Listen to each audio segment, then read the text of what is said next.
Hey guys, what's going on? It's Ash here coming at you today in Raid Shadow Legends. Hopefully this video finds you all doing well. How are you guys? Let me know in the comments below. I am doing fantastic. My son's 4th birthday is coming up in just a couple weeks. I can't believe how fast time flies. Those of you in the audience who are parents, you know something changes when you're a parent because you look at the world, you look at time through the lens of your child, right? And things really just start to pick up. I can't believe it's been 4 years. Anyway, today we're gonna go ahead and take a look at a Knights Revenant Spirit Affinity champion, Kytis. Actually got this DM from Riggs Gaming, great PUBG mobile content creator out there if you guys want to check him out. He said, I know you mentioned doing a video on Kytis a while back. Oh my god, I put him in a Fury set and his damage is insane. Wait a second here. Kytis in Fury equals insane damage? I had to try this out, guys. You know that I'm trying to incorporate not just OP meta champions here on Champion Guides on the channel, because this game, really, it's about enjoyment at the end of the day, not anything else, right? It's not about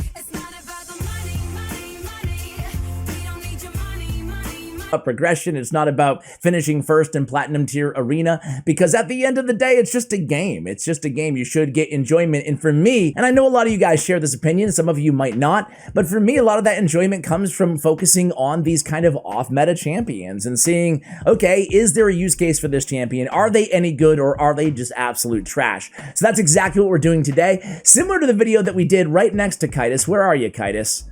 Right, oh, okay. Similar to the video that we did on Deathless, right? We tried to test out Deathless. Is she any good? But I kind of stumbled into it. I'm like, okay, is there any way, now that I've invested in this stupid champion, is there any way that I can use her in a video?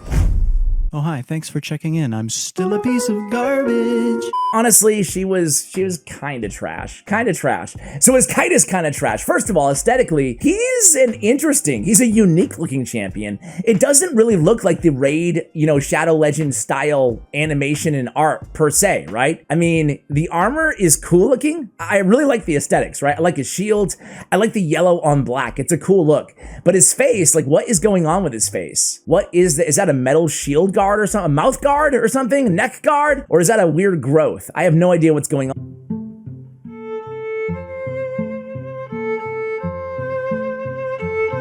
Don't lie to me, bitch. I'm not cute. Is that armor? I'm assuming it is-ish. Anyway, Knights Revenant are a cult, right? So, like, not a cult, but a cult. C-U-L-T. I don't know. I guess he's a Knight Revenant cultist. Anyway, so here we go. Let's take a look at his skills here, guys. On his A1, we attack one enemy with a heal reduction, whatever, right? Damage based on attack with this champion.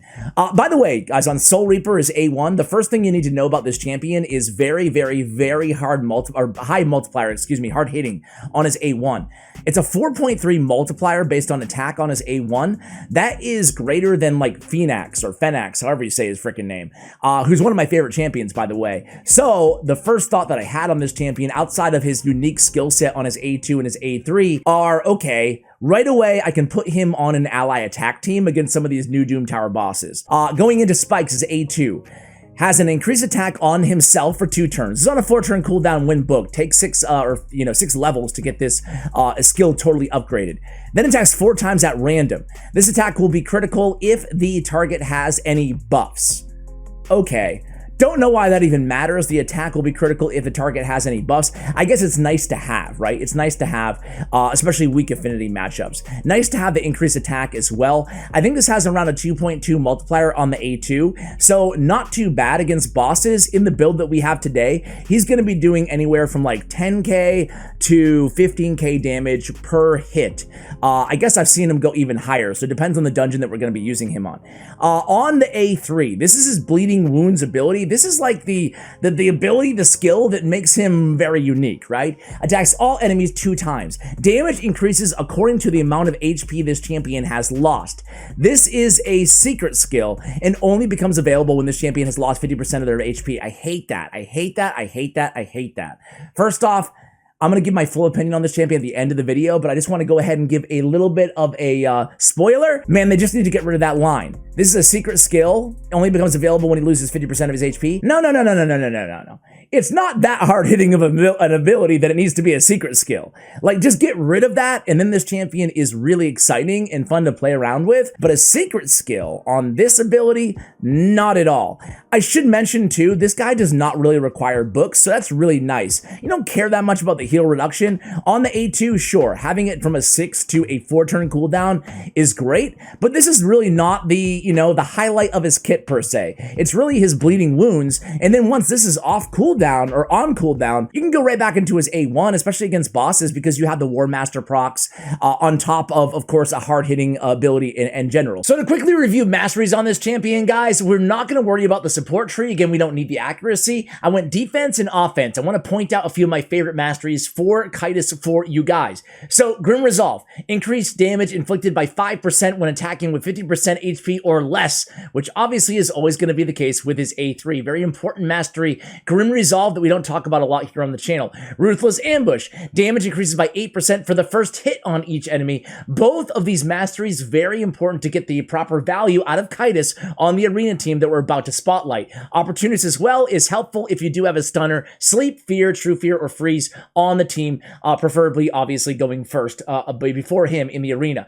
So we also have Cycle of Revenge, 50% chance to increase the turn meter by 15% when an ally is attacked by a critical hit, and we have Retribution. He does have, again, that hard-hitting A1, which is going to be nice when we test out PvE content. A little bit underwhelmed with him in PvE, much better for PvP, and that's why, again, we went with Helm Smasher as well as a tier 6 option. He is going to be able to put out some decent numbers in terms of nukes in the arena on this specific team. This champion would be perfect if he had a passive, kind of like Skullcrown, where he had that unkillable on himself as well for 1 turn to preempt a lethal hit, because then you could actually get some synergy out of that A3. As it stands right now, sure, you can unlock the skill when you're hit. You just better hope you don't die in the interim, while you're waiting for it to be his turn. For gear, we put him in, like Rig said, we put him in that Fury set. Fury, I can't say that I've used Fury that many times here on the channel.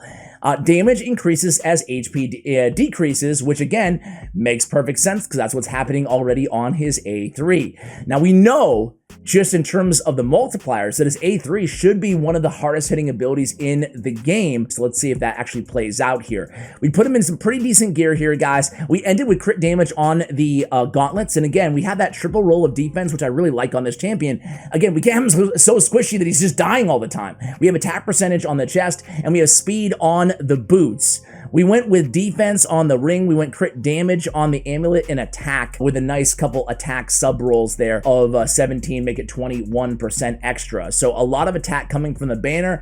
Banner should definitely be attacked with this champion. There's really no other option because we don't care. I guess the only other option is if you really cared about that accuracy for that heal reduction again on the A1, you could go that route. So here we go, guys. I know that Riggs is a very, very smart guy strategically. So he must have been thinking about pairing Kytis in the arena with a champion like Cardinal. Now, Cardinal has this ability, Redemption, revives all dead allies, heals them by 25% of their HP, and boosts their turn meter to max. That will guarantee that we can go synergizing nicely with the Fury. We'll only have 25% HP, and we'll have that secret skill unlocked. So this is a combo that could actually be a lot of fun and effective inside the arena. So I have Ashwalker, Madame Ceres, Cardinal, and Kytis on the team. Let's see how we do here. This can work whether you're going second or, whether you're going first, but if everybody dies, right? So it's again, long term, I'm not going to sit here and tell you guys, this is the team you all need to build, this is the best strategy, because I personally don't love strategies that entail my team having to die to be successful, right? Except for my reviver.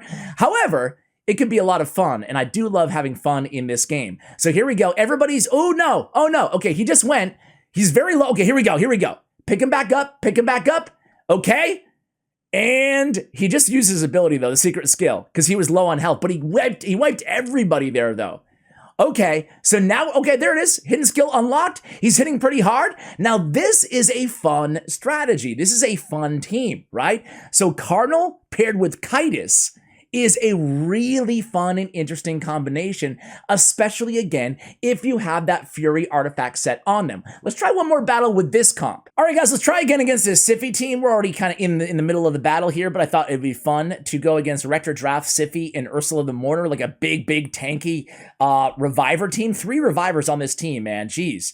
He has a secret skill unlocked right now. He's almost dead. We don't need the whole team to die. We just need Kytis to die or to be low on HP. It doesn't matter if he dies, right? It's nice to have that max turn meter. But here he goes. Boom. And oh!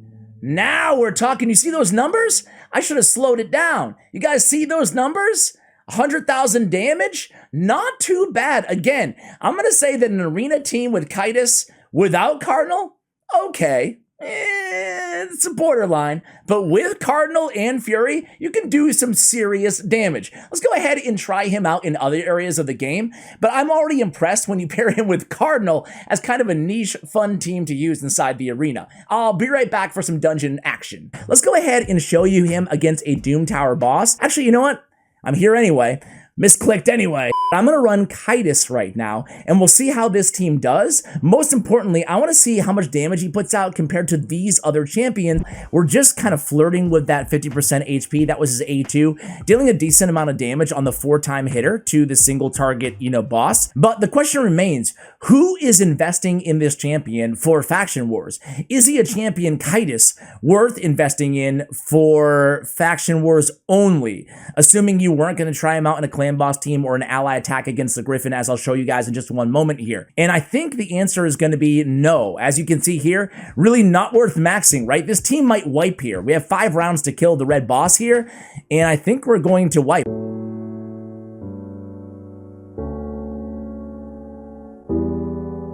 Really? Blow me. Couldn't even get the job done on this pretty good team against the red boss. Let's go ahead and give him one more shot here, guys. But first, let's go ahead and compare the damage. Actually, we might get the job done here. We might get the job done. I don't know, 2 turns? Can we kill? No. Go ahead and see the damage, though. We have Kytis with 667, about the same damage as Whirlum Frost King, and a lot less than Solus, as we would have predicted as well. So overall, again, just kind of meh. Average there, right? And my main team, just to point out to you guys, my main team, stage 21, is instead of Kytis, I'm just using Tomb Lord in that spot, right? And if I need a little bit more support, I can take out Versolve and put in Doom Priest, and this team would be 100% win rate. So really, I think that, these other champions are better to invest in for Faction War support than getting a little bit extra damage out of Kytis. Let's go ahead, and I want to give this guy a fair shot at the same time. Let's go ahead and show him here against the Celestial Griffin on this team, right? Again, ally attack in combination with some ninja HP burn. Look at Ninja. Speaking of, an OP champion, look at Ninja. I have him in ally attack, and of course he gets left out even of the ally attack, man. Man, the dice are just not falling in favor of Kytis in this video, man. No more! I can't take it anymore. Get a hit at least on the dragon, dude. Hidden skill unlocked. You guys could see the, the text comes up. But he's gonna be dead before he can even use it. So listen, guys, I wanted to put this video out as, because A, I told you I would max out Kytis at some point, and B, just to try out these champions who are not super popular. All right, guys, so overall, how do we feel about Kytis after watching him in action, both in the arena and in PvE content? I'm just gonna say it, in case you haven't picked up what I've been putting down for you guys. I am underwhelmed by Kytis, especially in PvE content. However, he can be an incredibly fun champion to use inside the arena on the Cardinal team that we experimented with. So if you have Cardinal, definitely worth a look at Kytis. And a big shout out again to Riggs for suggesting me try him out in Fury gear. I really love what he was able to do in the arena, provided he unlocks that secret skill. So guys, let me know in the comments below, who do you want me to max out next in terms of unpopular champions like this? I love content like this. I hope you guys enjoy it as well. Taking a look at a champion who's not super popular, what sort of value might they have for an account who chooses to invest in them? Clearly, he has some value, but it is a bit mitigated to the arena, in my opinion. What is your opinion, guys? Let me know in the comments below. Thank you for watching all the way till the end, and as always, take care, guys.